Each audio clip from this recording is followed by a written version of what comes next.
안녕하세요. 공병호 TV의 공병호입니다. 아침 신문을 볼 때마다 조금 짜증이 요즘에 많이 납니다. 물론 신문이 좋은 소식을 싣는 그런 매체는 아니지만 나라가 갖고 있는 그런 문제를 좀 이렇게 슬기롭게 왜 해결하지 못할까? 그리고 저마다 자신의 분야, 뭐 국방이면 국방, 외교면 외교, 청와대면 청와대, 각자의 분야마다 일을 좀 깔끔하게 해결할 수 있으면 좋을 텐데 하는 그런 아쉬움이 있습니다. 개인이든 회사든 나라든 간에 항상 문제는 있는 것이고 그 문제를 어떻게 좀 슬기롭게 효과적으로 해결할 수 있는가, 이런 부분에서 보면은 우리 사회가 좀 개선해야 될 점이 참 많다, 그런 점을 거듭 요즘에는 생각하게 됩니다. 최근에 이제 우병우 이 수석에 대한 건 때문에 논란이 참 많습니다. 어제는 동아일보의 논설위원으로 있는 박재균 씨가 식물정부와 일부 부패 기득권이라는 그런 아주 흥미로운 칼럼을 저는 아주 인상적으로 읽었습니다. 처음에 조선일보가 우병우 민정수석을 공격하는 그런 글을 일면에 실었을 때 저는 그때부터 아주 관심 있게 문제를 지켜봤습니다. 그리고 거의 매일 추가적인 그런 기사를 조선일보가 쏟아낼 때마다 조금 심하다라는 그런 생각을 했죠. 그러나 그 심하다는 이야기는 개인이 갖고 있는 사적인 감정이죠. 언론의 고유한 의무자, 책무이자 역할은 특히 공직에 대해서 집요할 정도의 어두운 면을 까발기고 비판하고 비난하고 대안을 요구하고 하는 것이 어떤 면에서 보면은 언론의 굉장히 중요한 본질이자 책무라고 이렇게 볼 수가 있죠. 그렇기 때문에 공직의 기관장으로 있거나 또 어떤 회사의 CEO로 있는 분들은 사실 유력한 언론사들의 공격과 같은 부분을 대할 때는 불편한 마음을 지울 수는 없습니다. 그러나 공직자가 수행해야 될 의무가 있는 것과 마찬가지로 한 사회에서 언론이라는 것이 그게 부패건 부패하지 않는 건 관계없이 언론의 본래의 고유 기능과 사명은 공직에 대한 감시 감력, 일종의 와치독 역할을 한다는 사실이라는 부분들을 우리가 거절해서는 되지 않죠. 그런 부분에 대해서 좀 청와대가 의연하게 대처를 할 수 있었으면 좋겠다. 너무나 집요하게 한 사람을 물고 늘어지기 때문에 그 부분이 불편한 것은 사실이지만, 여기서 아주 중요한 부분입니다.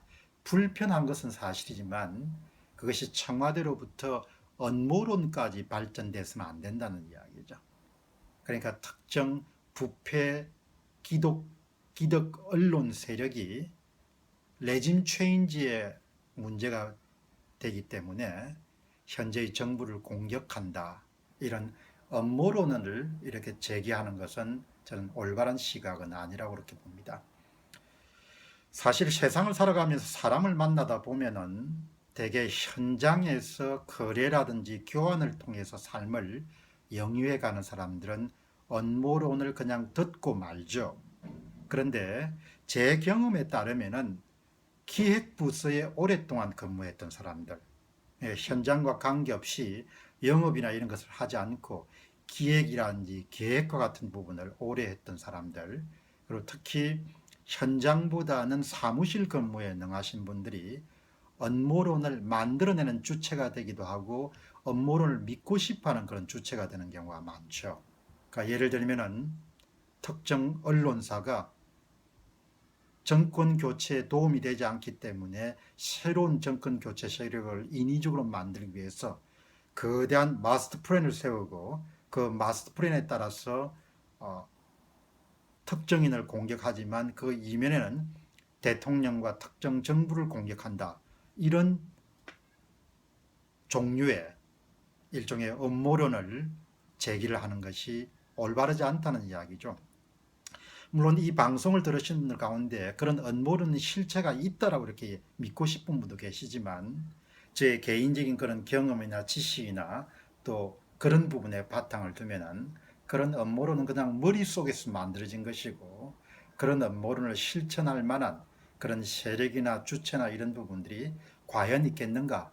그리고 또 그와 같은 것을 특정 보수 언론이 주도해 가지고 무슨 이득이 있겠는가라는 그런 생각을 하게 됩니다. 그렇기 때문에 어쨌든 저는 그 특정 보수 언론이 예, 거대한 마스터 플랜에 따라서 음모론을 맞는 행동을 한다.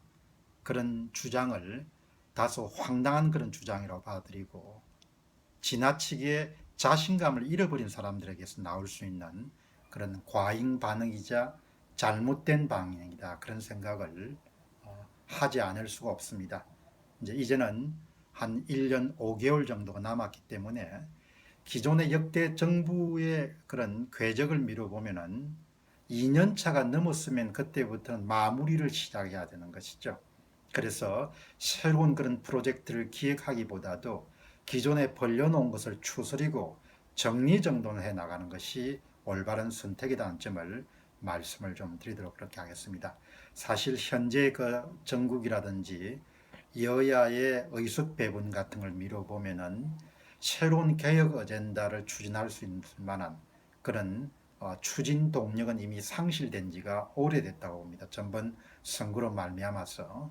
그래서 이미 이제 해놓은 부분들을 정리정돈을 해 나가야 된다는 점을 명심을 하시고, 저는 이제 바라는 것은 앞으로 한 1년 5개월 정도 남은 기간, 그리고 다음번 정권이 등장하고 나서 한 6개월이나 1년 그 사이에 특별한 위기 상황이 발생하지 않도록 이번 정부가 잘 이렇게 정리정돈을 해 나갈 수 있었으면 좋겠다는 점입니다. 우리가 외환 위기를 경험해 본 그런 것을 되돌아보면은 그 당시에 정권 교체기에서 상당히 많은 그런 어려움이 발생하곤 했죠. 그래서 마무리하는 그런 정국이기 때문에 특정 어떤 언론사의 공격이나 이런 부분에 대해서도 좀 의연하게 대처할 수 있어야 될 것 같고, 또 위기 관리라는 그런 측면에서도 주의롭게 문제를 정리정돈해 갔으면 좋겠다는 점을 말씀을 드리겠습니다. 하도 뭐 여야 사이 또 보수 언론, 진보 언론 사이에서도 우병우 민정수석에 대한 그런 의견은 큰 차이가 나지 않는 것 같습니다. 그게 그런 특정 보수 언론의 그런 공격으로 인해서 정부를 식물 정부를 만들려고 하는 그런 의도를 갖고 있다. 이런 부분들은 사실적으로서는 기획부서에 계신 분들이 만들 수 있는, 머릿속에서 만들어질 수 있는 일종의 지나치게 과장한 그런 음모론이다, 이렇게 저는 생각하게 됩니다.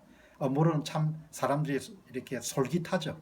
그러나 그것은 실체적 진실과는 별로 관련이 없기 때문에 그 점을 갖고 지나치게 에너지를 낭비하지 않도록 그런 당부를 제가 드리고 싶습니다. 오늘 공병호 TV에서는 과연 우병우 민정수석에 대한 청와대 관계자의 그런 음모론이 진실인가 아닌가라는 부분에 대해서 말씀을 드렸습니다. 특정 보수 언론이 좀 집요하게 특정인을 비리라든지 어두운 점을 공격하고 있지만 실질적 진실을 미뤄보면은 그런 음모론과는 별로 관련이 없는 것 같다. 이런 견해를 여러분들이 전해드렸습니다. 오늘 공병호 TV 시청해 주셔서 대단히 고맙습니다. 감사합니다.